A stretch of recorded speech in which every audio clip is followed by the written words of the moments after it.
Allow me to introduce myself.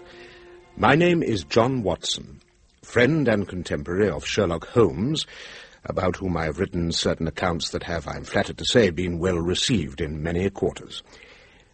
About this particular case, I have until now remained silent. However, I feel it my duty to set the record straight regarding a number of erroneous statements made recently concerning the events that I am about to describe.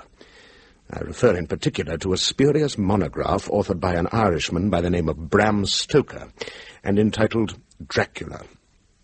To begin with, the book completely ignores the part which Sherlock Holmes, and to a lesser extent myself, played in bringing that affair to its successful conclusion. Although Holmes does not agree, it is my belief that Stoker was induced by the unscrupulous Professor Van Helsing deliberately to falsify facts in order to inflate his own reputation as a supernatural detective. What follows will show, I think, that I do not make this charge lightly.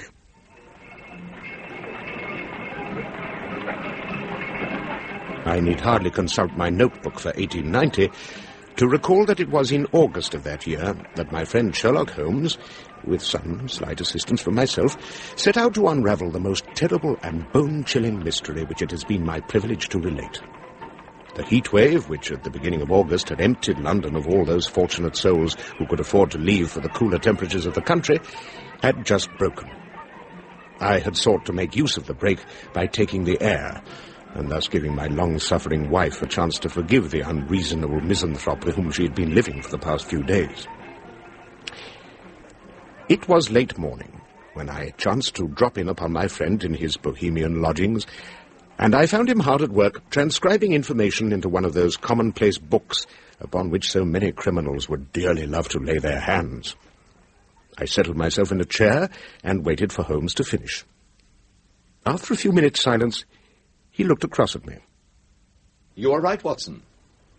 Dr. Grimesby Roylott was indeed a murderer and a bully, who no doubt richly deserved his fate. No doubt. My dear Holmes, this is too much. Am I to assume that you have now transcended the bounds of the rational and are competing with palmsters and mind-readers? Nothing so mysterious, Watson. There is no magic at 221B, unless one counts the ability to observe and make deductions based on those observations. But I have done nothing that could be observed. I've been a fixture since I sat down. No man is a fixture. He may think he is, and yet by a careful observation of his unconscious gestures, of his expression, and of the direction in which his eyes wander, a close reasoner would find rare instances in which he could not divine the mental processes of a man deep in thought. For example, as you sat down, I noted that your attention was momentarily claimed by my little monograph on poisons lying on the table. It is open at the chapter which deals with vipers and their venom. Now, since our only brush with such a means of death occurred in the case of the swamp adder used by Dr. Roylott in the attempted murder of his stepdaughter, it was not difficult to surmise that your thoughts were turned in that direction. My suspicions along these lines were confirmed when I saw a look of disgust and revulsion across your face. And when that expression turned to one of righteous anger, I was certain that I was on the right track. Whereupon I agreed with you that Dr. Roylott was a bounder of the worst sort, and was pleased to see by your reaction that my reasoning was sound. Oh, Holmes, you do yourself a disservice by explaining your methods. The effect would be so much greater if you left your subjects in the dark. And your chronicles of my little exploits would, as a result, be shelved, alongside the fanciful works of Monsieur Verne and the brothers Grimm. But tell me what you think of this telegram. It arrived this morning. Would like to consult you regarding lead column in this morning's Daily Graph. Thomas Parker, Whitby, Yorks. Have you read the article? I have. The problem presents one or two interesting facets. I think we should both profit from learning more of the particulars. Come in. Mr. Holmes? That is correct. And you, I take it, are Mr. Thomas Parker of Whitby? Yes. Allow me to introduce my friend and colleague, Dr. Watson. How do you do? How do you do? Please sit down, Mr. Parker. Thank you. You've read the item I mentioned in my telegram? I have indeed. I am its author. I'm aware of that. Oh, indeed? How? The ink stains on the insides of the index finger and thumb of your right hand told me that you spend much of your time writing. That you are seldom off your feet is borne out by the rundown appearance of your heels. Well, journalism is the only profession I can think of which combines such energy with the more placid activity of putting pen to paper. I thought it likely that you were the same journalist who had written the rather interesting account to which you directed me, but all this is elementary. Pray, tell me, what is on your mind? Mr. Holmes, I've been authorized by my editor to extend you a fee in return for providing us with a solution to the mystery which took place in Whitby Harbour at midnight last night. Yes. We can discuss such things as my fee later, Mr. Parker. For the moment, I wish to hear a summary of the facts as you know them, in your own words, independent of the restraining hand of your editor. Very well. Until yesterday evening, the weather in Whitby has been much like that which you are now enjoying in London. Just before midnight, however, the air suddenly became so oppressively still that even the most ignorant town dweller would have realized that a storm was approaching. There is a great flat reef in Whitby which has caused the wreck of many a vessel unaware of its presence. Yes, I know of it. Well, the Royal Navy has installed a searchlight on top of the East Cliff for the purpose of guiding craft through the narrow alley that is the only safe passage from the open sea into the dock area. Last night, I was assigned by my editor to accompany the workers who were to put the light into operating order and report on the project's worth. I arrived at midnight, and as I did so, the storm struck. The wind howled and the rain lashed the cliff. The workers had all they could do to hold their footing as they swung the searchlight into position. And a great sigh went up when the light was lit and its beam shone out through the rain and darkness. When we saw what the beam revealed, however, that sigh was strangled in our throats. In the circle of light, a foreign schooner with all its sails set was racing towards the reef. Foreign, you say? What were her colours? She flew none, but her hull was unmistakably Russian in design. I see. You go on. We braced ourselves for the crash we believed inevitable, and then a curious thing happened. Yes? Just when all seemed lost, the wind, which had been raging in an easterly direction, suddenly shifted to the northeast, and the schooner glided smoothly and easily into the harbour. Well, this was so unlike the disaster we had been expecting, and the abrupt change of wind such an unheard-of occurrence that I doubt any of us believed what our eyes told us. Well, I hope I'm not boring you with these details, Mr. Holmes, for I am trying to impress on you what it was like to witness the event. On the contrary, it is a most lucid and informative account. What happened then? Our feelings of joy were premature, for as the schooner slid past, the searchlight fell upon the most horrendous sight. That of a corpse lashed to the helm. Good heavens. We were all so shocked that the men forgot to swing the light, and the vessel slid from view. By the time they had recovered enough to act, there was a wrenching sound, followed by a crash, and the schooner had run aground on the sand near Tate Hill Pier. Oh, there is one more incident to tell you, although I doubt it is of much use. Every scrap of information is of use at this point, Mr. Parker. Well, no sooner had the light been trained back on the deck of the ship than something that looked like an immense dog leapt up from below and bounded off into the darkness. A dog? Yes, I assumed it was a pet of one of the crew, but you may have some other theory. As I've told the good doctor here on more than one occasion, it is a capital mistake to theorize before one has all the evidence. But it does seem strange that the captain would allow one of his crew to carry a large pet on board when space is so important. Perhaps that is a question best left to a student of the Russian mind. We have yet to establish that the captain and crew were as Russian as the schooner. Yes, excuse me, but has no one questioned the crew about the mystery of the dead man and the dog? That would be quite impossible, Doctor. You see, with the exception of the corpse at the wheel, there was no one on board ship. Good Lord. Tell me, Mr. Parker, who was first on board after the ship had beached? The Coast Guard on duty. Did he examine the dead man? Yes, sir. And threw up his hands in terror as he did so. Indeed. And why was that? Mr. Holmes, I saw the dead man's face when I went aboard. It was distorted so grotesquely that it was difficult to believe that it was the face of a human being. Distorted how? With horror. Naked, unrestrained horror. Such horror as no man has experienced since the beginning of time. Yes. You have a poetic turn of phrase, Mr. Parker. I urge you to put it to constructive use. Describe the body. A man some years past middle age, black-bearded. His hands were lashed to the wheel, one over the other in the manner of a seaman who wishes to prevent himself from being carried overboard in rough weather. The chafing of the cords had cut his wrists to the bone, but it was the object that he held in his hand that claimed my interest. And what was that? A rosary, sir, with the beads wound around both wrists and the wheel. It was a strange sort of thing to find in those circumstances, hence my interest. That is all I can remember, save for the wounds. Wounds? 2 puncture marks at the throat, perhaps an inch apart, ragged at the edges and somewhat puckered. The authorities have asked us to withhold that information to avoid panicking the local population with the fear that a wild animal is loose in Whitby. I assume a physician was summoned? Yes, sir. A surgeon, Mr. Caffin, was called in to examine the corpse. He declared the sailor to have been dead for at least 2 days. In the pocket of the man's jacket he found a bottle with a number of pages of closely written script rolled up inside. I have since learned that they are an addendum to the ship's log. So far the press have been refused access to it. Excellent. You have a sharp eye, Mr. Parker. And what of the ship's cargo? 50 wooden boxes, measuring some 7 feet by 3, containing nothing but plain earth. I am ignorant as to their ownership or purpose. And the dog? What happened to it after leaving the schooner? No one knows. It has disappeared. An appealing problem, Mr. Parker. Most appealing.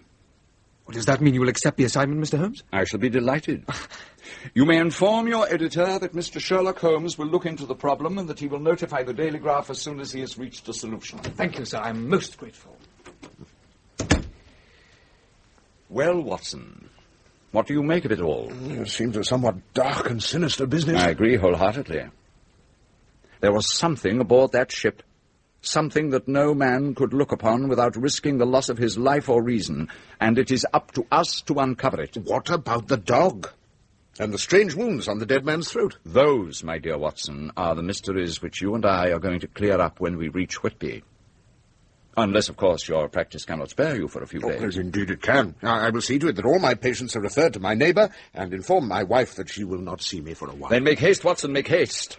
I warrant that the adventure of the foreign schooner will make an admirable addition to your little collection of thrillers.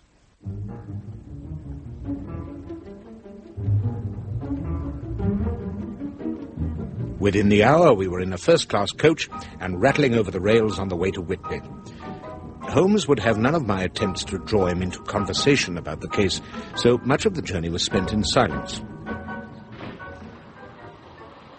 In response to a telegram to Mr. Parker informing him of the time of our arrival, the journalist was waiting for us when we alighted at Whitby Station.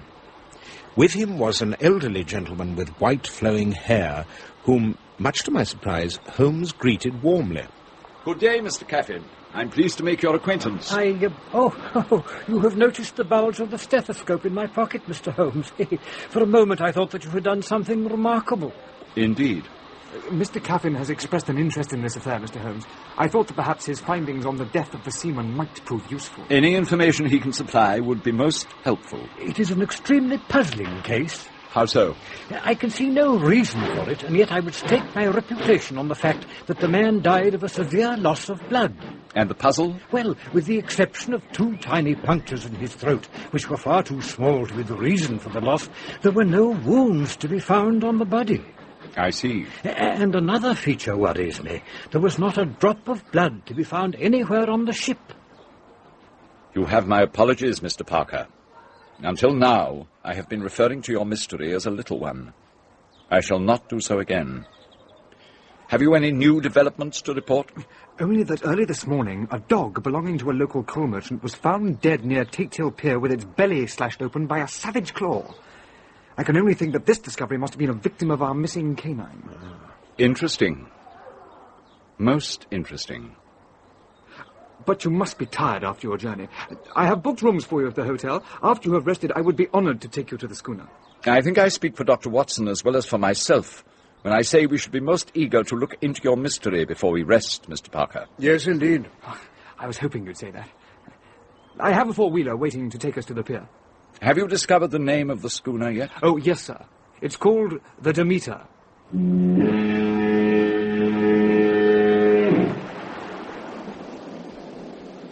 A sea fog had settled over everything by the time we reached the harbour. The rather choppy waters had turned a gunmetal grey, and the vessels anchored in the area were reduced to indistinct shadows. Near the base of the pier, the schooner Demeter, with her sails in rags, was perched on a narrow mound of sand. Instead of boarding the ship, as I had expected, Holmes spun on his heel and trudged off across the beach, with head bent and hands clasped behind his back, studying the sand at his feet. At intervals, he flung himself down onto his stomach and peered at something through his lens. I stole a glance at the two men at my side and saw that they were watching him with puzzled smiles. As with most people, seeing my friend in action for the first time, they did not realize as I did that every one of his strange procedures was applied towards a definite end. When at last he returned to where the rest of us were standing, he wore a crestfallen expression which quickly became accusing when he turned it upon Thomas Parker. The cargo has been unloaded. Why, yes. Some men came for it this morning with 5 wagons. I was not here at the time and so was not able to question them. Their papers were in order, so they were allowed to take away the 50 boxes. But I mean, It's incredible. You engage me to solve a mystery, and then you make it impossible for me to do so by allowing others to trample all over the clues and take away the one bit of evidence I need to solve the problem. I'm sorry, sir. Come, Watson. Let us board the ship. Perhaps between the two of us we'll be able to piece together what little remains. Of course, Holmes. Of course.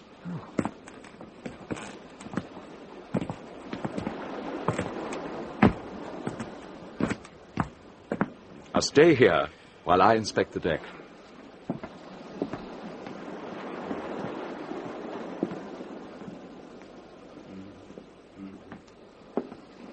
Watson, over here. Where? I can't see you in this confounded fog. By the helm, man. We are in luck, Watson. The ignorant fools who allowed priceless bits of evidence to be carted away had the foresight to cut the rope that bound that poor unfortunate man to the wheel, rather than to attempt to untie the knots. You've reached a conclusion, then? Only that Parker was right in assuming that the captain had lashed himself to the wheel.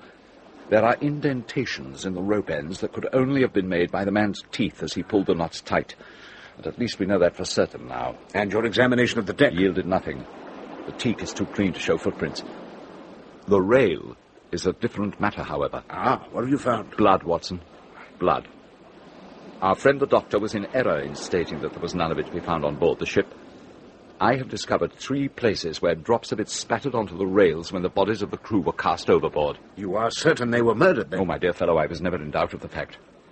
But we'll discuss these things in greater detail when we're alone at the hotel. Now, perhaps you would care to rejoin Mr. Caffin and Mr. Parker while I go below. I shall not be a moment.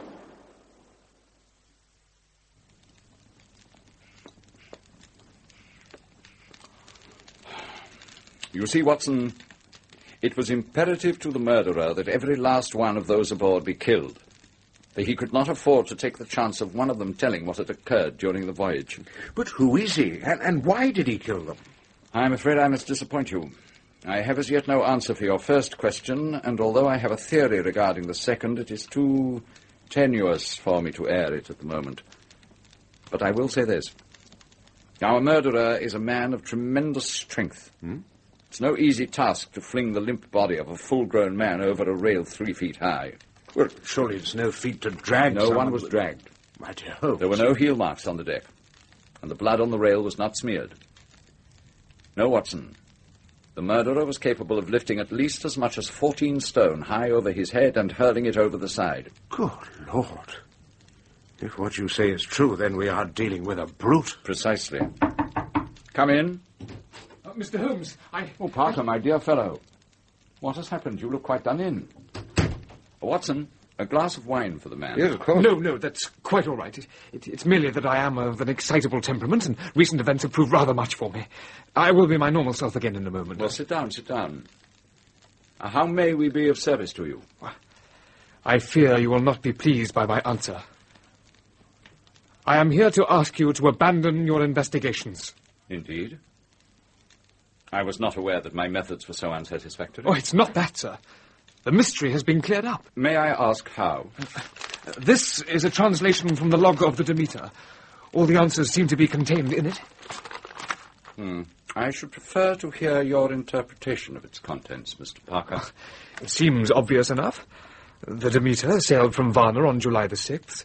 Aboard were 5 hands, 2 mates, a cook, and the captain, who appears to have been the man we found lashed to the wheel. 10 days later, one of the crew was reported missing. A search was launched, but to no avail, and it was decided that he had fallen overboard during his watch. Within a week, another man was lost, under the same circumstances. By the first week of August, only the captain and his first mate were left aboard ship. The captain himself was manning the wheel at midnight on August the 3rd, when the mate, screaming incoherently about something horrible in the hold, scrambled up from below and hurled himself over the side. The captain stated in his August the 3rd entry that he was convinced his mate, then a hopeless madman, was responsible for the sailors' deaths. But what of this entry for the 4th? I dared not go below, I dared not leave the helm. So here all night I stayed, and in the dimness of the night I saw it. Him. And later, but I shall baffle this fiend or monster, for I shall tie my hands to the wheel when my strength begins to fail, and along with them I shall tie that which he, it, dare not touch. And then, come good wind or foul, I shall save my soul and my honour as a captain. Well, I must say that those are strange words for a man who has seen the perpetrator of these heinous crimes take his own life. Well, when that was written, the captain had been at the helm for nearly 24 hours without relief. I think you can put it down to the ravings of a man in the throes of complete exhaustion. And the captain's death? I'm very curious to hear your theory as to the cause of the severe loss of blood. Mr. Caffin is a fine surgeon, but he is also elderly. I think that perhaps he mistook an anemic condition for blood loss. The man died, I should guess, of heart failure brought on by that same exhaustion which caused his delusions. My word, but you have all the answers. Then surely you can explain the presence of the punctures in the man's throat. And do not forget the dog. Quite right, Watson. By all means, let us not forget the dog. Oh, the dog, of course, belonged to one of the dead sailors. I am unable to explain the punctures unless they were shaving nicks. You, sir, are a disgrace. A disgrace to the legions of honest men and women who have courted death 1,000 times over to make your profession the powerful organ of justice that it is today. Go. Take your transcript and leave. My colleague and I have no time for snivelling whelps who grovel before the voice of authority. Yes, sir. Well, there is one journalist who will think twice before he places himself in the middle again. Well, what was all that about? He's covering up, Watson. Why should he do that? You saw his condition when he came in. Mr. Parker is a very frightened young man. Someone has decided to lay our little mystery to roost. You do not seem surprised at this development. I knew some influence was being brought to bear when I came across sets of wagon ruts leading to and from the stranded schooner. Evidence that its cargo had been carried away. Paw prints left by the infamous dog who chanced to inspect the cargo. All have been lost. I cannot conceive of that being allowed to happen unless the action had already received the sanction of someone in authority. I owe you an apology, Watson. Whatever for? For embroiling you in a case that can never be solved because of the official ramparts which have doubtless already been flung in our path. Tomorrow we'll return to London and forget the whole affair.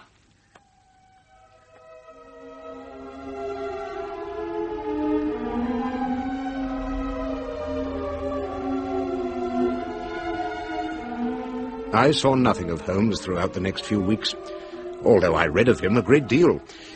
The murder of Sir Oliver Worth Benton of Coventry and subsequent arrest of his wife occupied the front pages of the London dailies for many a week. And when my friend was able to prove conclusively that Lady Worth Benton was innocent and that the gardener held more than a passing motive for having murdered his employer, one could scarcely walk down to the corner without hearing the detective's name mentioned. As for myself, I was too busy with my practice to leave my consulting room for more than 10 minutes at a stretch, for the end of the holiday season had brought its usual quota of insect bites and summer colds. So I was taken completely by surprise when, shortly after I had retired on the evening of the 27th of September, my wife awakened me to tell me that Holmes was waiting for me downstairs. I'm sorry to disturb you at this hour, Watson, but if Mrs. Watson has no objections, I should like to borrow you for a few days. Something has come up in which your services may prove of considerable value. Well, I don't know if Mary The change will do you good, John. I shall see to it that Jackson takes over your practice. Excellent. Pack a bag, Watson, for you will be staying with me until this business is concluded. I will see to that. Thank you, my dear. Now, what is all this, Holmes? You will find a summary of the events of the past week on the front page of this issue of the Westminster Gazette. Mm-hmm. I think that one or two of the details may claim your interest. Huh? The Hampstead horror? Read on. Although there have been no fatalities as yet, the discovery on Hampstead Heath over the preceding 4 evenings of small children, badly frightened and somewhat weakened, but otherwise unharmed except for slight injuries, Brings back memories of the shocking atrocities wrought in the East End by the fiend known as Jack the Ripper 2 years ago. The only information the constables have been able to glean from the young victims is that a bloofer lady, dressed in white, had asked them to come with her into the shadows, and the next thing they remembered was being alone in the darkness until a policeman or early morning stroller came upon them. In all cases, the tots have shown a uniform lack of ability to explain either their weakness or the wounds found upon their throats. The wounds seem such as might have been inflicted by a rat or some equally small animal, and their presence suggests that the culprit called the bloofer lady may be a dangerous monomaniac performing experiments on small children with laboratory animals. What a beastly business. Beastly? Well, yes, I suppose you're right. But come, Watson. Surely your professional altruism is not so fully developed that it has been allowed to impair your logic. What significance, for example, do you attach to the children's weakness and the presence of these singular wounds upon their persons? Well, weakness and dizziness are common reactions to a frightening episode. As for the wounds, it would be foolish to blame them on a chance meeting with a stray animal, since they've shown up on not 1 but 4 successive evenings. I believe the journalist who reported these incidents is correct in thinking that some demented practitioner has been conducting experiments in which a carnivorous beast is set upon a helpless child. The presence of a woman in white would seem to bear this out. Admirable, Watson. I'm pleased to note that the years you have spent observing and chronicling my methods have not been wasted. Oh, then you agree with my conclusion? No, you're totally wrong. Oh. Now, what possible motive could a scientist, demented or otherwise, have in subjecting stray children to the bite of some predatory creature, then releasing them? Surely this person is aware that wounds will result? And yet the period that elapses between the time these tots are reported missing and the time they are returned to their parents is hardly long enough to observe any further reactions. So your crazed practitioner goes out of the window. Well, then I confess that I'm quite in the dark. Why are these children wounded, and what caused the wounds? These are deep waters for me. As deep, perhaps, as those which closed over the mystery of the missing crew of the Demeter? Holmes, you don't think that the two cases are related? The constable who discovered the latest of the child victims described the wounds on the boy's throat as a pair of punctures roughly 1 inch apart and torn at the edges. Now, does this description strike a chord in your memory? The wounds on the captain's neck. Precisely. Now, as soon as your wife returns with your bag, we must be off. Off where? To Hampstead, of course. To explore the infamous Heath.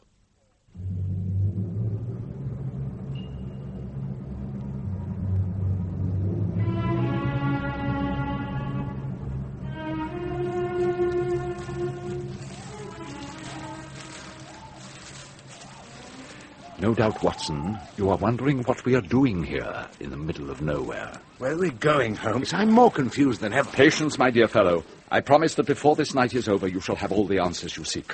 For the moment, we are making for the cemetery over there. For what purpose? To gain admittance to the white crypt in the center. Come.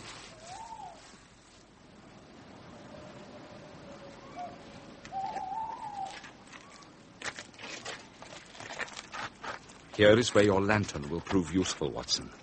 Cast a beam on the lock, and let us see if my talents as a burglar are... Hello. What's this? The door's already open. What can this mean? Draw your revolver, Watson. There is danger inside.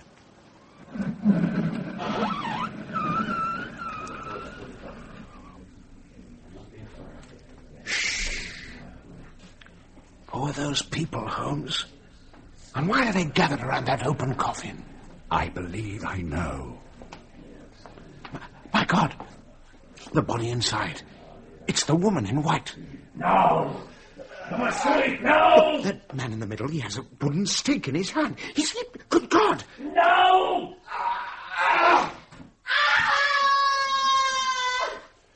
Again! He's killing our Holmes. Look, he's... Wait!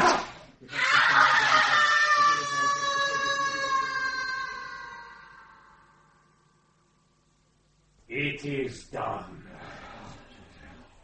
Professor Van Helsing, I think. What? And the others would be Dr. Seward and Arthur Homewood, Lord Godalming. This gentleman I do not know. Allow me to present Quincy Morris, A friend of Lord Godalming. Sir? Who are you?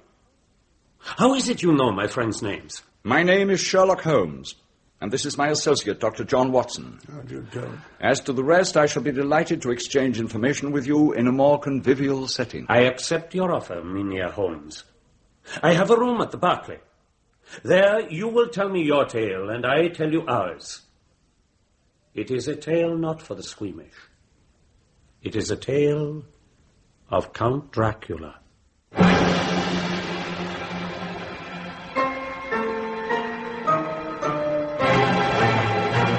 I judge by your friend's expression that he thinks himself in the lair of a murderer.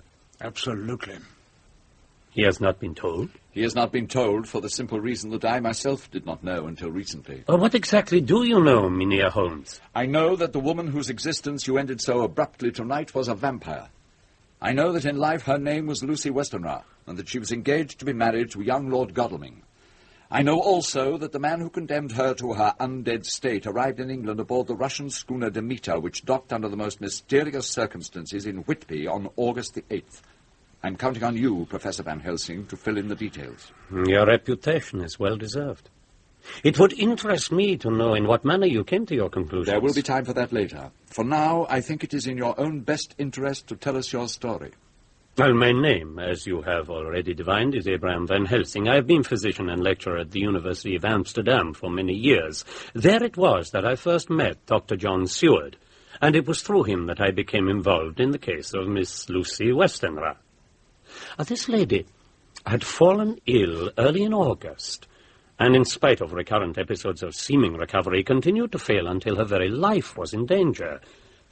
Most puzzling to my friend was that each relapse seemed to occur immediately after the lady was discovered walking in her sleep outside her lodgings in Whitby. Then came the incident which, when I learned of it, convinced me that we were dealing with something far more terrible than simple illness. A friend of hers, Miss Mina Murray, discovered her one night upon the stone of a suicide's grave in a cemetery near the house. Bending over her, in Miss Mina's own words, was something in black. When Miss Mina cried out, the thing raised its head and turned upon her a face with gleaming red eyes. By the time she got there, however, it had vanished. Miss Lucy had fainted. That night, her health began to fail again. One moment. When was this precisely? The date was August the 11th. I see. Pray continue. It was shortly after this event that I was summoned. You have been rightly hailed for your powers of deduction, Mynheer Holmes, and yet I flatter myself that even your lightning-quick mind could not have arrived at the conclusion faster than did my own, once the stricken woman's symptoms were described to me. The thing in the cemetery, the sudden decline, the presence of 2 tiny wounds upon her throat. Was there ever a more classic case of the dark things of the night at work than this? Without hesitation, I took the precautions which have been ingrained in me since childhood. Strands of flowering garlic I strung about the windows of Miss Lucy's bedroom. A silver crucifix I placed about her neck. But alas, these were wasted efforts, for I had not taken into account the ignorance of Miss Lucy's mother, who removed the garlic in order to allow her daughter to breathe the night air. If only that were all that entered the room that night. The final decline had begun. On September the 20th, Miss Lucy expired. And on that night, the Bloofer lady was born. What ineffable twaddle! Holmes, this creature is seeking to escape a charge of murder by claiming that he did nothing more than aid in the destruction of a phantom, when it is obvious that his victim was flesh and blood. I never seen a more flimsy attempt at disguising one's guilt. Sit down, Watson. Professor Van Helsing speaks the truth. Very well. Professor, earlier this evening you mentioned a name that was unfamiliar to me. Who is Count Dracula? We struck a bargain, Mynheer Holmes. First, I must hear how you have come to know what you know. Oh, that is of little consequence. After reading in the newspapers of the recent occurrences concerning the woman in white, I came up to the heath, to the spot most frequently alluded to in the reports. I followed what I believed to have been the impressions left by the Bloofer lady's quite tangible feet to the Godalming crypt. After that, it was a simple matter to peruse back issues of the local Hampstead paper until I came upon the death notice of one Miss Lucy Westenra, betrothed of Lord Godalming and attended during her illness by Dr. John Seward and Professor Abraham Van Helsing. When I learned that she had been transferred here from Whitby, my interest became acute. I made contact with Dr. Watson, and we travelled to the Heath together. It did not seem to be going too far to identify the men we found gathered around the coffin this evening as those mentioned in the newspaper. Brilliant. But elementary. It is the very simplicity of the thing that I find so brilliant. But I have paid you compliments enough for one night. Who is Count Dracula? As well you may ask me, who is Lucifer? For the two have much in common. According to my friend, Professor Arminius of the University of Budapest, Dracula was that proud descendant of Attilas who led his horde against the bloodthirsty Turk over 4 centuries ago. Even then, in the days before it is said he offered his immortal soul to the evil one in return for everlasting life, Dracula was spoken of as vampire, berserker. Still is he spoken of as such in the land which once he ruled.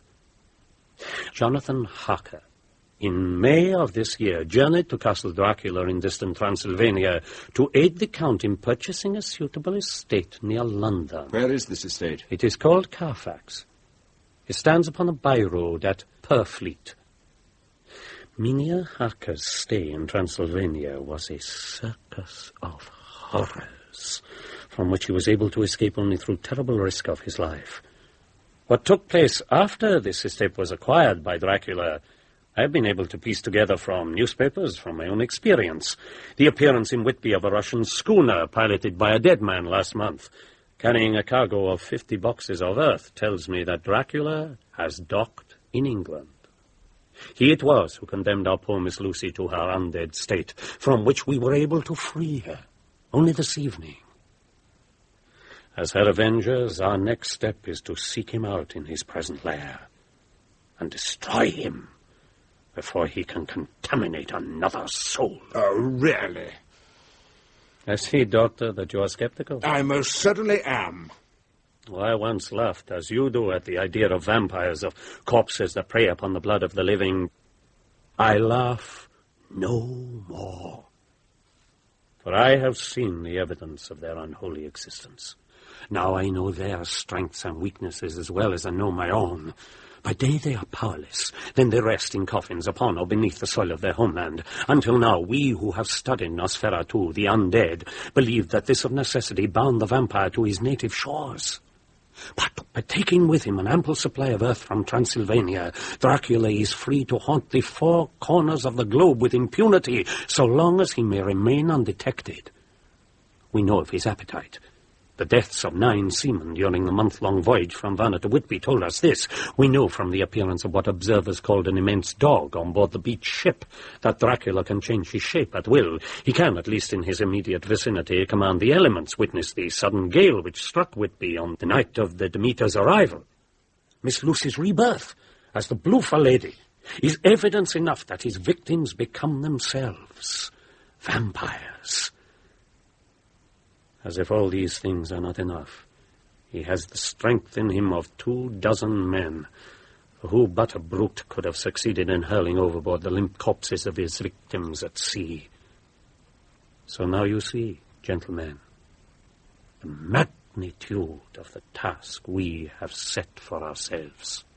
Has he no weaknesses? Have you no weapons with which to combat this fiend? No weapons, we have aplenty. Wolfsbane is one, garlic another, but most feared is the Holy Cross, and all that goes with it. By day and by night we may operate, while during the hours of sunlight Dracula must rest. And to bring to an end his unclean existence we have the wooden shaft. By such means may the vampire be rooted out. Bravo, Professor Van Helsing. You have laid out a preliminary plan of action much as I would have done myself. The information which you have provided is of great value. In return, my colleague and I would be happy to lend our own limited powers to the task you have so eloquently described. I am grateful, Mynheer Holmes, but that will not be necessary. I beg your pardon? Please do not take offense. It is not that we would not welcome the application of your remarkable powers to this labor, but rather that we would prefer to avoid notoriety.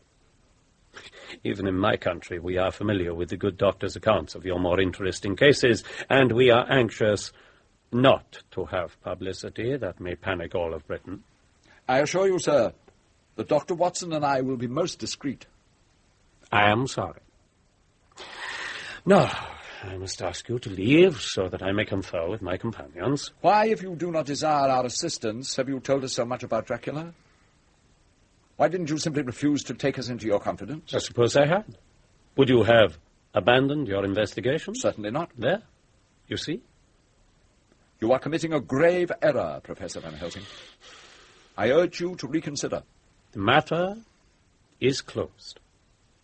If either of you should attempt to interfere, I shall be forced to take drastic measures. Good day. Come, Watson. Good day, sir. Oh.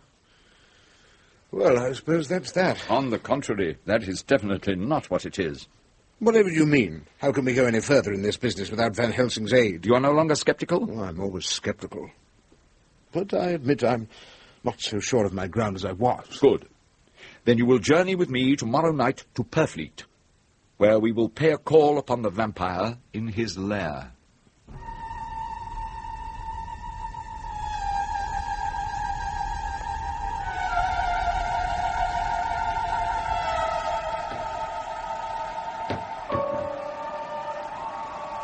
It was not quite dark the next evening when we stood before the entrance to Carfax Estate.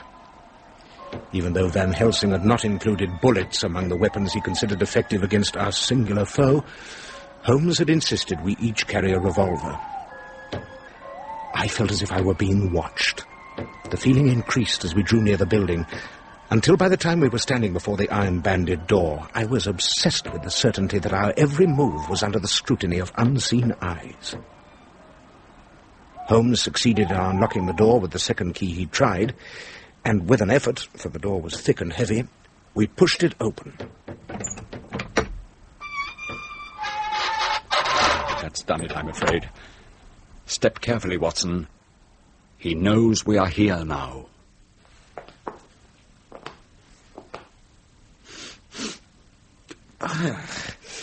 What on earth is that foul smell? Quiet. We'll explore down that flight of steps.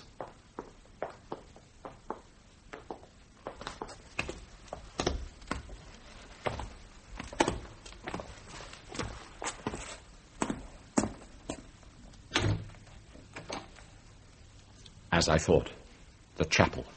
That stench, it comes from here. Raise your lantern. Do you see, Watson? Boxes. Coffin-shaped boxes.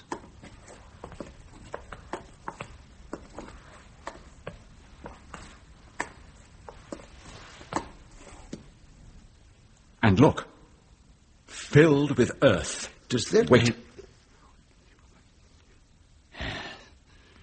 There are only 29. We must conclude that... Shh. What's it? There. Behind you. What? There was someone in the doorway. For a brief second, I'd swear it. Quick! After him! No! Back, Watson! Back! What is it? Rats! Thousands of rats! Use your revolver, man! Clear a passage and run, for the love of God! Run!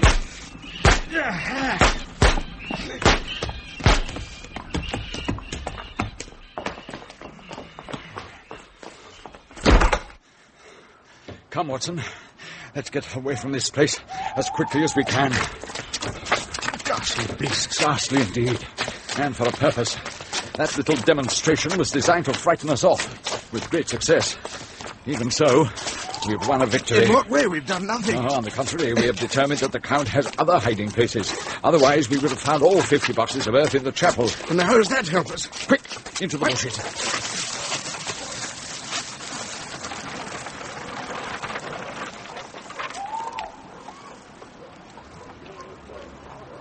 Van Helsing. I dare say that the Professor and his companions are in for a reception much like the one given to us. Wait until they're inside, and then we shall make our way home, to Baker Street, and a large whiskey apiece.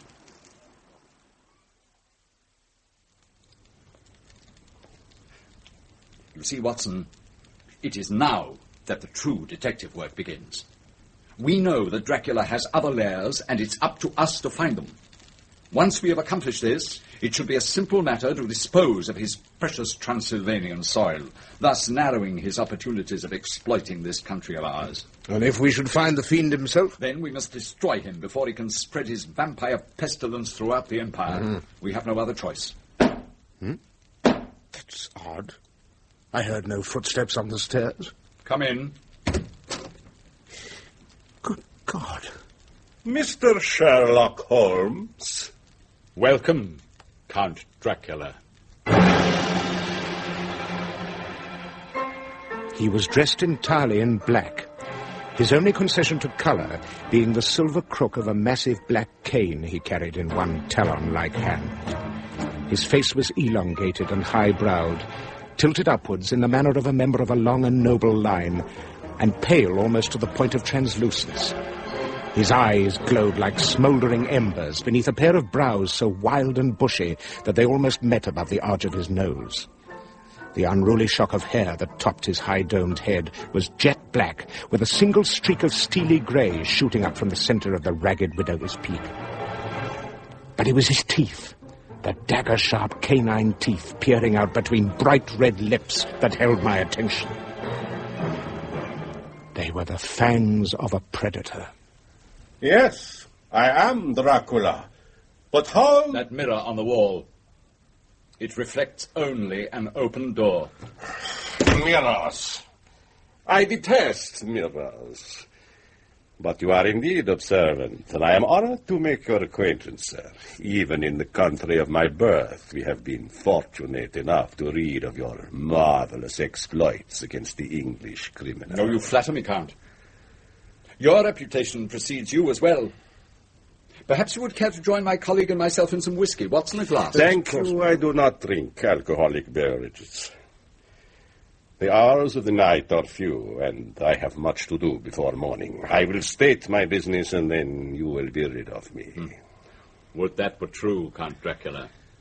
You are an outspoken man, Mr. Holmes.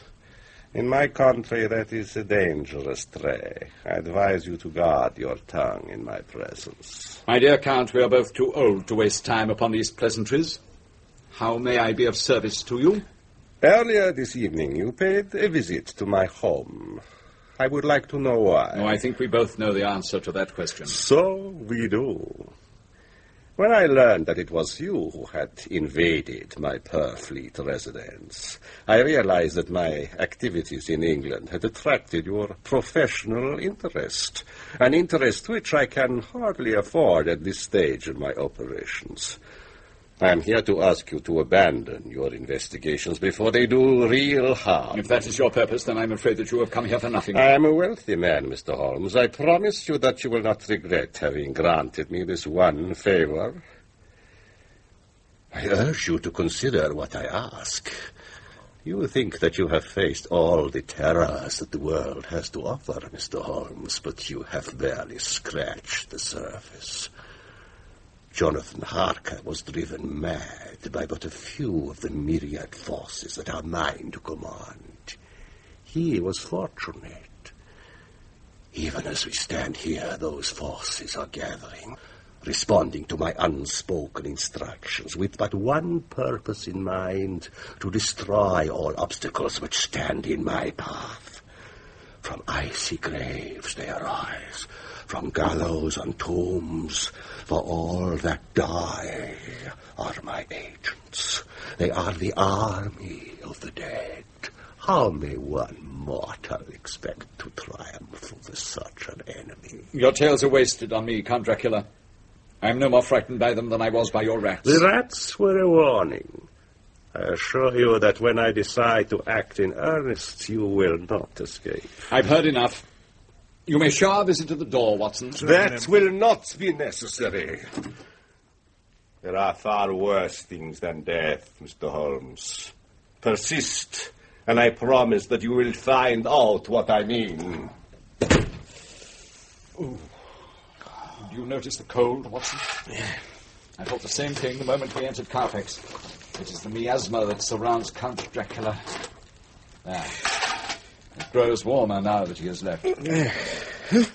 A most informative confrontation. What do you suppose he thought to accomplish by coming here? I should think that's obvious. He hoped to persuade you to stop interfering with his plans. When bribery failed, he resorted to threats. No, Watson. Dracula had no intention of inducing me to leave him alone. That was merely his excuse to come here and observe his enemy in his natural habitat. Now, I must dispatch some telegrams to Whitby. Within a few hours, I should be able to find out where the remainder of the 50 boxes were sent.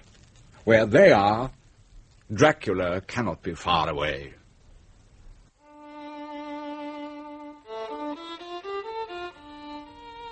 In spite of the cavalier fashion in which my friend had dismissed the fiend's visit, it was obvious that the episode had unnerved him. Twice I awoke during the night to hear the melancholy strains of Holmes's violin, a sure sign that he was too preoccupied with the problem at hand to sleep. It was during these periods that I feared most for my friend's health. For though I had succeeded in curing him of the terrifying addiction which had once threatened to destroy that wonderful brain, I knew the temptation was still there. The next morning, his spirits seemed restored, and these improved still further upon the arrival of a series of telegrams. Success, Watson! I have learned all of Dracula's hiding places in London. I am delighted to hear it. On August the 10th, 50 boxes of earth were put on a train for London, and upon arrival placed in 4 separate locations according to instructions. Among these locations was Carfax Estate. We will, I assume, visit each of the places mentioned? On the contrary, we will do nothing. Nothing? Well, we'd only be covering territory that's already been covered. My informants tell me that another gentleman has also been making inquiries. I can only assume that this was Jonathan Harker. No doubt he's already imparted the information to Van Helsing, and they are even now in the process of destroying Dracula's places of rest. Why gild the lily? Then Dracula is finished? Oh, I doubt that, Watson. I doubt that very much. I fail to understand you, Holmes. You begin by counselling inaction, and then you tell me that England is still at the mercy of this hideous creature. I've never known you to be so apathetic in the face of such a crisis. I see no humour in the situation. Oh, I'm sorry, my dear fellow. I've done you a great injustice. No, the Count is growing nervous. Why else would he have visited me here yesterday evening and tried to buy me off? It was an act of desperation, and you and I both know that desperate men make mistakes. That is what I meant when I suggested that we do nothing. I should have made clear the fact that we will be waiting. Waiting? For what? For Count Dracula to make his first mistake. I assure you, Watson, it will be his last as well.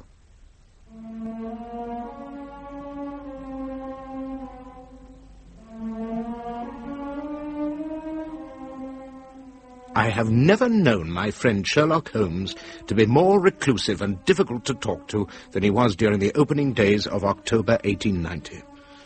As hour followed hour, with no news that would give us a clue to the progress of Count Dracula's activities, the detective withdrew into a shell of secrecy and quiet that even I could not hope to crack. It was not until 4 o'clock on the afternoon of the 3rd, when a messenger appeared at our door with a note addressed to him, that Holmes so far unbent as to speak to me in words of more than a single syllable. It's from Inspector Lestrade. He wishes to see me. Now get on your coat, Watson. This could be the news for which we've been waiting. Where are we headed? To the Whitechapel mortuary, where the inspector awaits us. I'm glad you could make it, Mr. Holmes. This is a most serious business we are involved in today. What's happened? The Ripper is up to his old tricks. A mistake, certainly. Well, I wish it was, Dr. Watson. But the evidence is too conclusive. Where is the victim? Under the sheet, over there. I warn you, it's not a pleasant sight.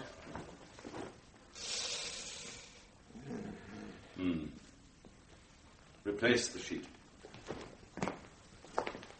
Who was she? A prostitute by the name of Rachel North. The policeman found her slumped inside a doorway in the next street from here at 3 o'clock this morning. She'd been dead at least an hour by then. And what makes you think that this is the work of Jack the Ripper? Who but old Leather Apron himself would slash an inoffensive prostitute's throat and leave her to drown in her own blood? Her throat was more than slashed, Inspector. It was torn right out. And how do you explain the absence of any other wounds on her body? Where is the skillful dissection on which the Ripper prides himself? Well, I imagine he was interrupted before he could finish. It won't stand up. Why was the body not found until 3 o'clock this morning if the culprit was surprised in the act an hour before? As for your theory that she drowned in her own blood, how can you reconcile that with the fact that there is very little blood to be found either around the wound or on the corpse? Or has the Ripper found a new souvenir to take home with him? I suppose you have a theory that will cover all the facts? I have a theory, but I doubt very strongly that you will believe it. Let us be off, Watson. It's growing dark and our time is short. You don't mean to say that you're giving up on the case? I mean to say that we are leaving. My advice to you, Inspector, is to abandon any preconceptions you may have formed regarding the Ripper's involvement in this crime. We stalk a far more dangerous foe. And my advice to you, Mr. Sherlock Holmes, is to keep your advice to yourself. The Yard is quite capable of operating against criminals without your help. I invited you in today merely because I knew that this is the sort of thing that interests you. But I can see that it's quite over your head.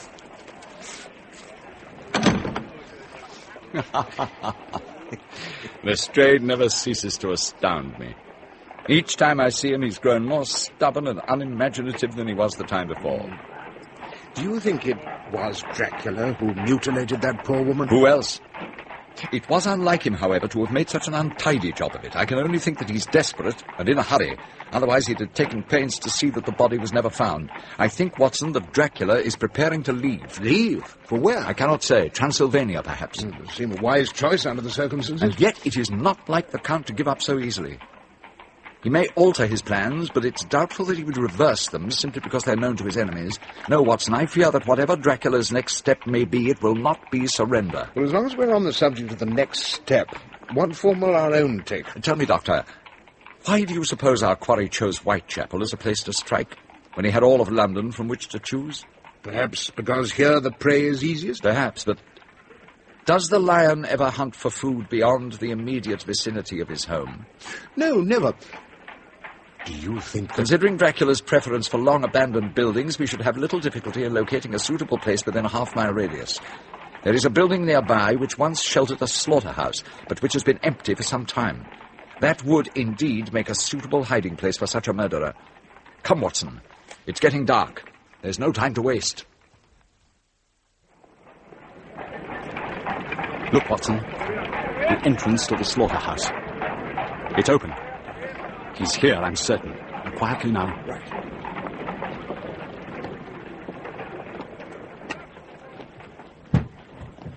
Those men are... Yes. It's one of the boxes from the ship.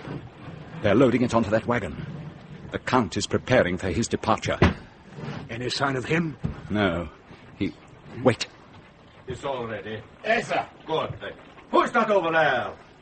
Good evening, Count Dracula. Fools! What brainless idiots you are to have come all this way to die! Hollow words, Count. Instruct your servants to unload the box. No! What? Stop! Watson, Watson, look out! He'll gun you down!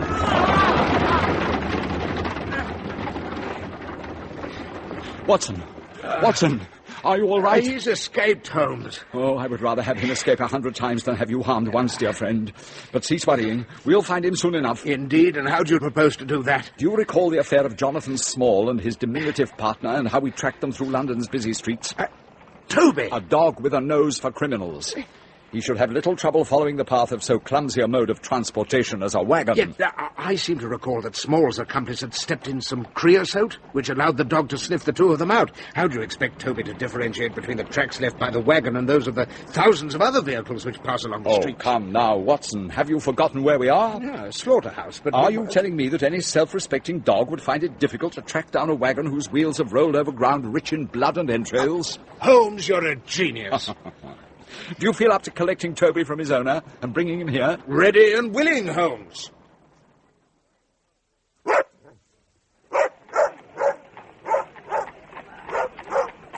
We must have made quite a sight for the early evening strollers in Whitechapel. One man being pulled along by a whooping mongrel, while another hurried along in their wake, puffing and holding onto his hat with one hand. I grew uneasy as we emerged from the twisting dark alleys of the East End and entered more familiar surroundings. And how can I describe the cold sensation that began to gnaw at my heart when the trail veered towards my own neighbourhood? I told myself that my fears were groundless, that it was most likely nearby Paddington Station to which the fiend was heading, there to book passage elsewhere. We had gone scarcely another 100 yards when my worst apprehensions were realized. With a mighty lunge, the dog tore off the leash from my friend's grip and bounded up the stairs of my own building to where the front door stood halfway open. He disappeared inside, his triumphant bark ceasing suddenly inside the entrance. We followed him in and came across the dog, crouched on the linoleum with his head down and his tail tucked between his legs. At first I could see no reason for this curious behavior, but slowly I became aware of the strange and terrible aura that filled the hall. It was the unearthly chill that Count Dracula took with him from the grave. He's been here, Holmes. Oh, sir, is it you? Who's that? It's Mrs. Barton, sir, from next door. Where's my wife, Mrs. Barton? What's happened to her? Gently, Watson, gently. There, Mrs. Barton. There's nothing to be afraid of. Tell us what happened. I was visiting Mrs. Watson, sir. She was feeling poorly and I was giving her tea. And then the door bursts open and in he comes. Tall he was, all dressed in black with eyes blazing red as coals. Go on. Mrs. Watson was in her robe and nightgown. She gathers them round her and demands to know who he is and what he's doing here. You are Mary Watson, he says. I am, says she. My time is short and I have a long journey ahead of me, he says. Come. He swung her up in his arms and he carried her, kicking and screaming she was, to the door. There he stops and looks back at me. He had the devil's own eyes. They burned like all the fires of hell were behind them. I thought it was over for me. Mrs. Watson had fainted, and he held her like a rag doll. Then he said, inform the doctor that no harm will befall his wife if he and his friend do not follow. Then he ups and vanishes into the fog at the top of the steps. Oh, God. I was scared stiff he'd come back for me, so I ran and hid myself in the closet. When I heard the door opening, I was sure he'd come back for me, but then I heard your voice, Dr. Watson, and I'd come down. Now, one more question, Mrs. Barton. Did he say anything about where he was going? No, sir.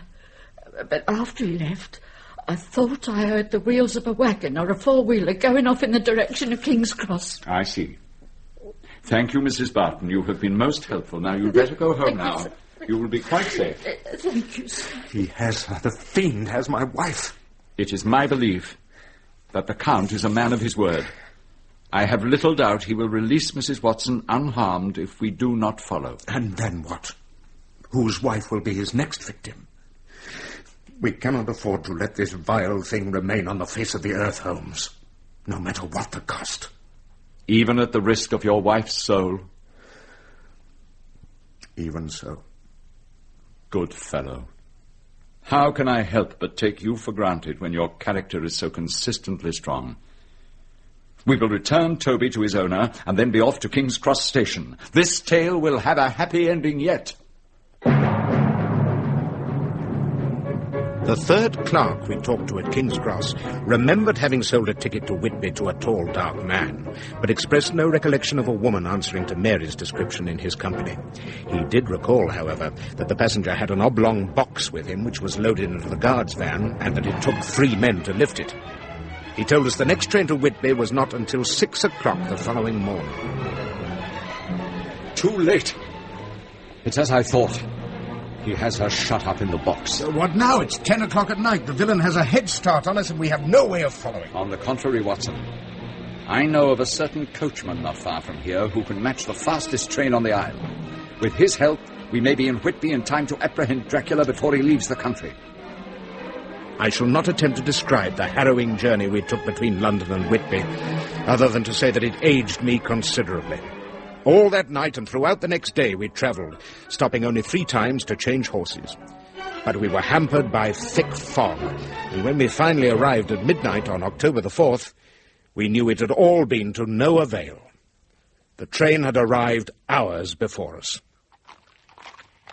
Do not be depressed, Watson. I think I know where our quarry went from here. Driver, to the shipping offices at the docks. Someone there should remember a man of Dracula's description, booking passage for himself and a large box of earth. We were in luck. The clerk at the first shipping office we went into had served a man answering to Dracula's description earlier that evening. He had booked a passage for himself and an oblong box on the Tsarina Catherine, a ship sailing for Varna on the Black Sea at 8 the following night. Varna, the Demeter's port of departure. We lost no time in making for the dockside, and soon came across one of the men who had helped Dracula. A surly fellow. Yes, I remember him. He wanted a box loaded onto the Catherine. Offered to pay well, he did. But first he wanted the contents transferred to an empty crate that was lying on the dock. What? And the box filled with sand from the beach. By the time I got back with the sand, the crate was gone. And when the box was filled, he told me to load it onto the Catherine. So, the box on the Catherine is a decoy. What sort of a creature are you, to help another in the abduction of an innocent woman for a mere piece of gold? What kind of bilge is that? There wasn't no woman with him, abducted or otherwise. And where is this crate you mentioned? Oh, search me. Like I told you, it was gone when I got back with the sand. What ships have left this harbour within the last hour? 2, I think. I heard a steamer blowing its whistle half an hour ago, and I helped an American clipper cast off a bit before that. They must both have been overdue, else they wouldn't have left till the fog lifted. What do you know of these vessels? The steamer would be the King Henry, bound for Australia. The other's the Baltimore, trader out of Boston. Where is my wife? The mesmeric powers of the vampire are nearly without limit, as you know only too well, Watson. It is likely that Dracula commanded her to remain out of sight until he had concluded his business. Where can we hire a motor launch? Who are you? What you want about? I've a good mind to call for a Coast Guard, have you both arrested. Who is this bloke you're after? What's it to do with you? I will explain. My name is Sherlock Holmes, and my companion... You're Sherlock Holmes? That is correct. Oh, I've been waiting a long time to meet you, Mr. Holmes. My name's Ned Bridger. Well, surely you remember my brother Morgan, who was skipper of the Alicia, when it sailed into that patch of fog in the Channel 10 years ago. Your gratitude is misplaced, I fear.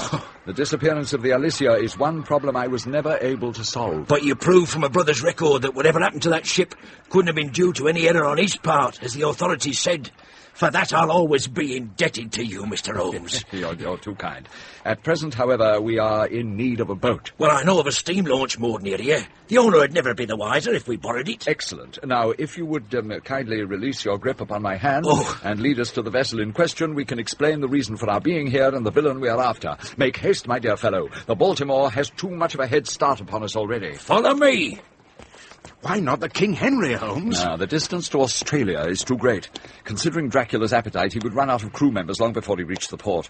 No, Watson, he is on his way to the conquest of the United States of America, and the arrangement involving the Tsarina Catherine was merely part of an elaborate device to throw us off the track.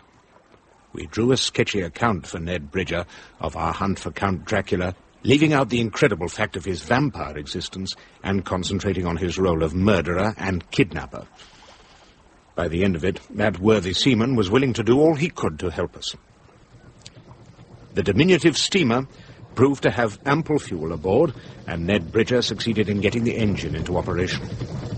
At Holmes's insistence, I took control of the tiller while he stood in the bow.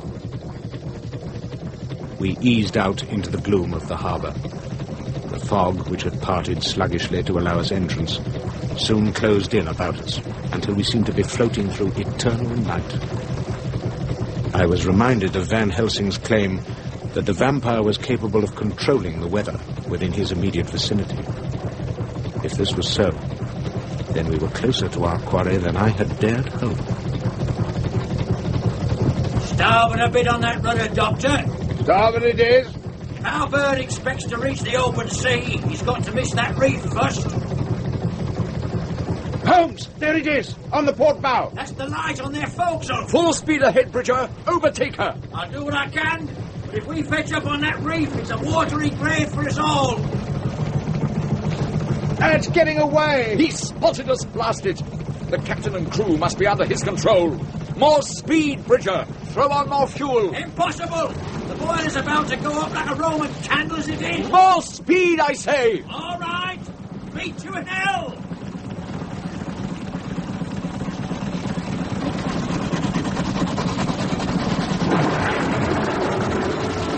Good heavens! This is Dracula's work. He's using the weather to elude us. The boiler's going to blow! Can you swim to the shore from here? I'll swim further! Then let me have the throttle and you jump overboard. Watson and I will take it from here. This boat is my responsibility. I'll not turn it over to any landlubber. Don't be a fool, Bridger. You have nothing to gain by these heroics. Sorry, mister, I can't hear you. Holmes, look! The Baltimore's turning. It's heading straight for the shore. It's heading straight for the reef as well. Dracula must be unaware of its existence. Oh, Mary! Holmes, look! On the deck of the Baltimore, there are men leaping into the sea. Yes, no doubt they prefer the ocean to the reef. The boiler's going! Into the water, Watson! No, Holmes! And you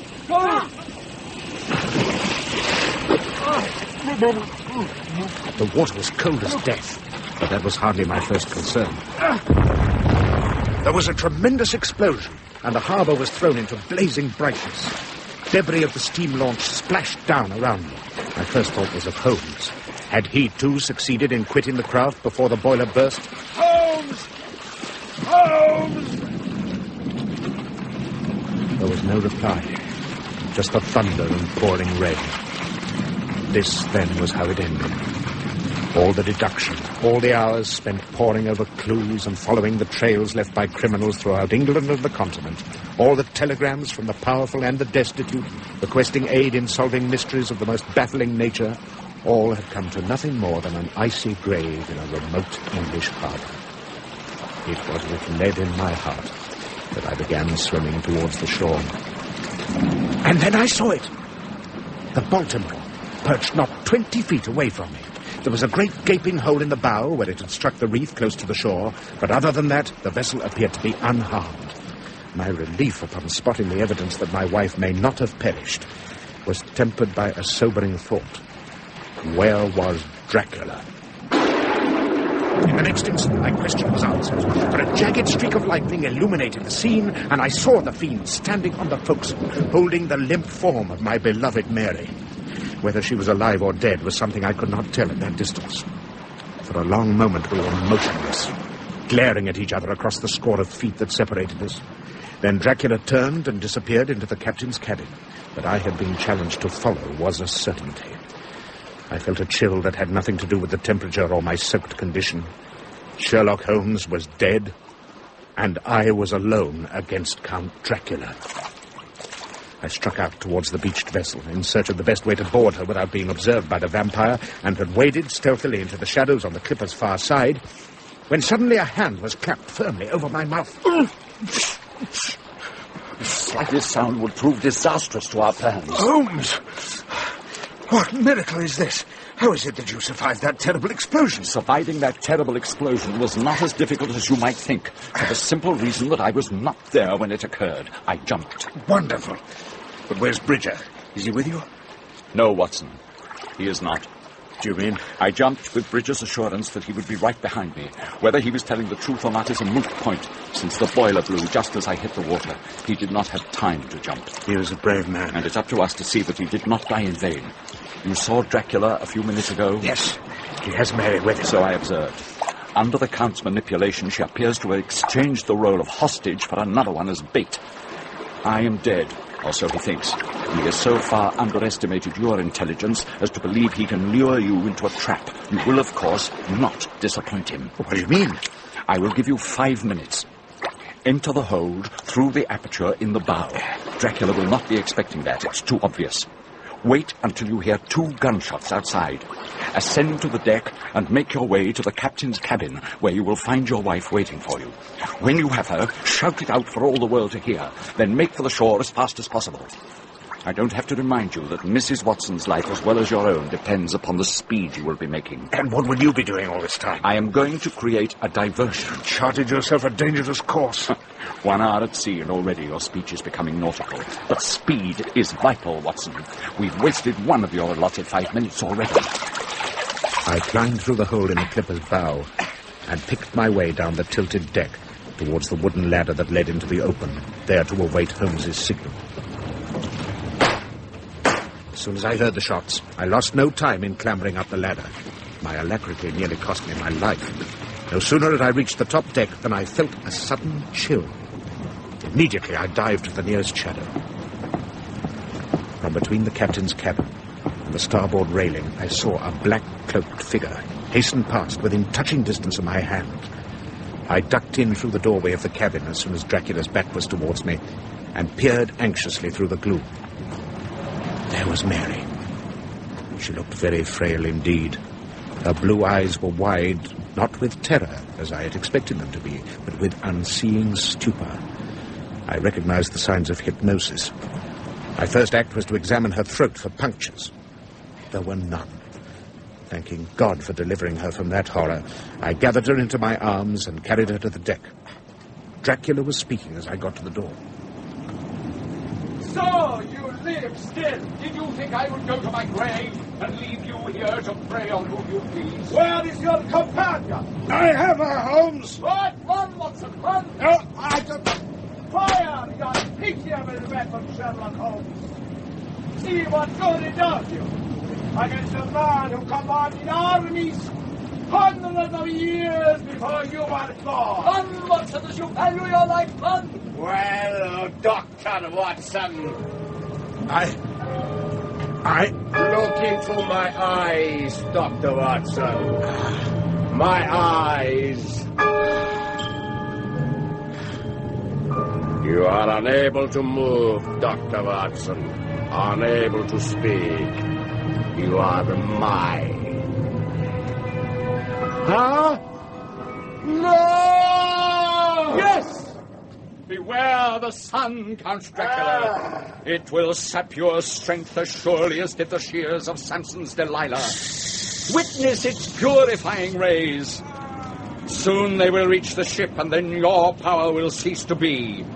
That is when we shall destroy you.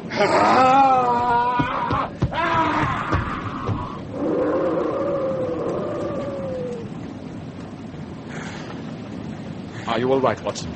Yes. Yes, I think so. And your wife? Has he harmed her? He's not had that chance, thanks to you. But she's in a trance and suffering from exposure. Then we'll get her to a hospital as quickly as possible. What about Dracula? Was that great wolf that leapt ashore really him? It was. You're not going to let him get away? No, Watson. The Tsarina Catherine does not sail until 8 o'clock this evening. In the meantime, let us attend to your wife. We carried her still fragile form along the reef to the shore and thence to the local hospital. All day, we waited outside her room as she hovered precariously between life and death. It seemed an eternity. Towards evening, tired out by the previous night's exertions, I was dozing on a bench in the hospital corridor when Holmes nudged me to consciousness. Watson? Oh, no. What? I'm afraid I shall have to leave you for a while. Huh? Are you not going to wait for word on Mary's condition? The Tsarina Catherine sails at 8. It's now considerably after 7. Oh, yes. I have less than 45 minutes in which to return to the docks and settle the vampire's fate for good. I pray that Mrs. Watson will be out of danger by the time I return. I'm going with you. No. You would be worse than useless with your wife in her present condition. Besides, what will she think when she awakes and you are not there? No, Watson, no. You owe it to yourself to remain here. I will see you later.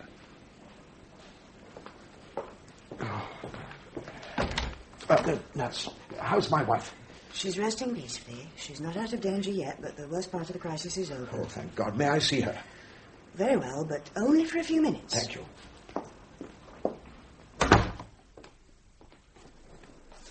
Mary?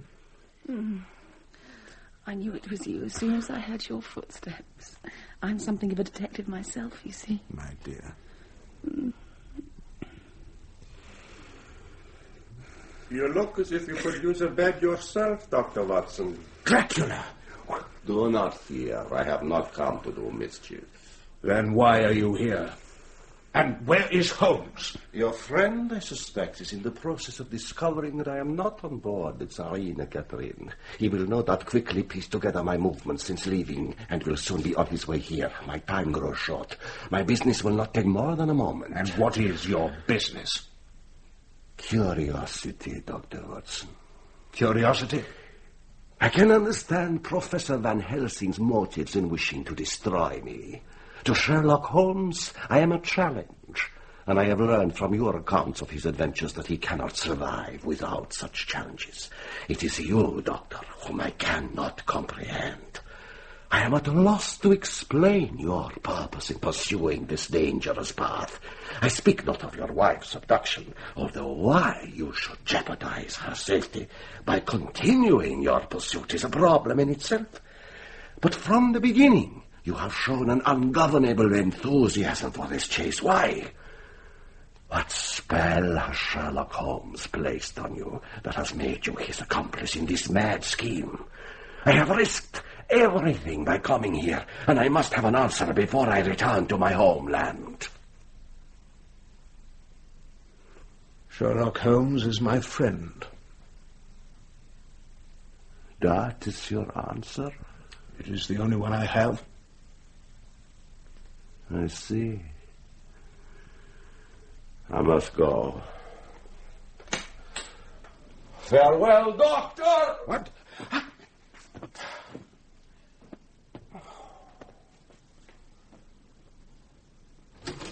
Where is he? He dived out of the window, Holmes, and suddenly he became a great bat. He's on his way back to the Tsarina Catherine, no doubt. Your wife, Watson. Has he harmed her? No, he didn't touch her.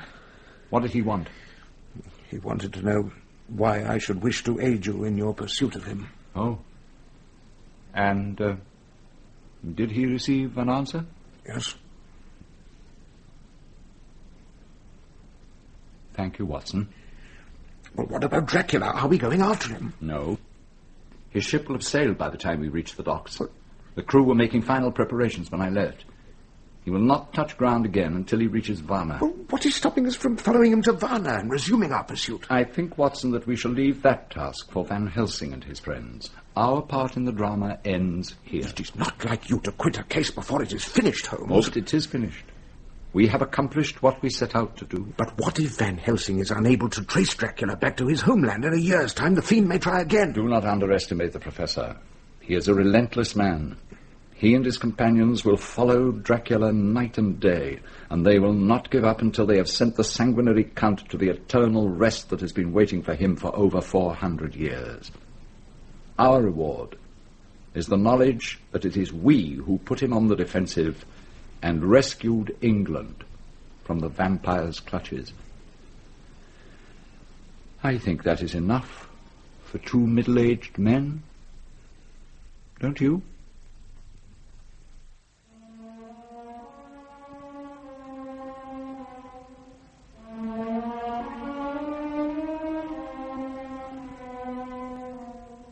It was November, just over a month since we had driven the nightmare from our shores. I was sitting at my desk, my afternoon's work done, or so I thought. Someone to see you, my dear. Working late, Watson? Oh, Holmes! I'll leave you two men together. My dear Holmes, you'll have a drink? Oh, thank you, no, Watson. I have a hansom waiting outside. I merely stopped by to show you this telegram. All is well. He is dead. For services uninvited, gratitude. V.H. Varna. V.H.? Van Helsing. Oh. It appears that Dracula's threat is ended. Reluctant though the Professor's thanks seem, they are the mark of a proud man, and I shall be glad to add his telegram to my collection of memorabilia. I did not know that he was aware of our continued involvement in the affair. I told you before not to underestimate him. But I must go. I have a small matter awaiting my urgent attention. Well, could I... Oh, no, my dear fellow. I wouldn't dream of taking you away from your practice so soon after the last time. Besides, the affair may prove dangerous, and your wife... Well, Mary'll understand. No, not when she is informed of who it is that has crossed my path yet again. Who? Can you not guess? One as evil and cunning in every respect as the fiend whose life we now know to be over. Not? Yes, Watson. Professor Moriarty is up to his old tricks again. That's it. No, do not attempt to dissuade me, Holmes. It would be useless. I'm coming with you. Mary!